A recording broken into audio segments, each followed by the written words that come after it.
Friday mini vlog தான் பார்த்துட்ருக்கீங்க. நைட்டுக்கு மேலே தான் வீடியோ வந்து ஷூட் பண்ணேன். அன்றைக்கி நைட்டு டின்னருக்கு வந்து தோசை மாவு கடைசி மாவாக ஆயிடுச்சு. குழிப்பணியாரம் ஊற்றிக்கலாம் அப்படின்னு சொல்லிட்டு ப்ளெயினாக ஊற்ற வேணாம் அப்படின்ட்டு கேரட் ஆனியன் எல்லாமே கட் பண்ணிவிட்டு நான் வந்து ஊற்றிருந்தேன். ஸோ இதுக்கு சைட் டிஷ் பார்த்திங்கன்னா வேர்க்கடலை போட்டு தக்காளி சட்னி பண்ணியிருந்தேன். தக்காளி சட்னி அதுக்கப்புறம் தேங்காய் சட்னி எல்லாமே இந்த குழிப்பணியாரத்துக்கு அல்டிமேட்டாக இருக்கும்.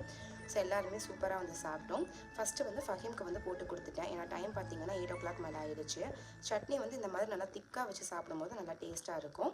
ஃபஹீம்க்கு கொடுத்துட்டு நாங்களுமே சாப்பிட்டாச்சு. ஜோக்கர் அண்ட் விச்சில் வந்து நான் ஒரு வாட்ச் வந்து ஆர்டர் பண்ணியிருந்தேன். ஸோ ரொம்ப நாளாகவே வாட்ச் வாங்கணும்னு ஆசையாக இருந்தது. ஃபைனலாக இந்த கலரில் வந்து ஒரு வாட்ச் ஆர்டர் பண்ணியிருந்தேன். ரொம்பவே நல்லா இருந்தது. இந்த மாடலும் பார்த்திங்கன்னா சூப்பராக இருந்தது. அண்ட் மீஷோலையும் ஒரு சோப் டிஸ்பென்சர் பாக்ஸ் ஒன்று வந்து வாங்கியிருந்தேன். இது ரொம்ப நாளாக வாங்கணும்னு நினச்சிட்டே இருந்தேன். ஸோ இதையும் வாங்கியாச்சு.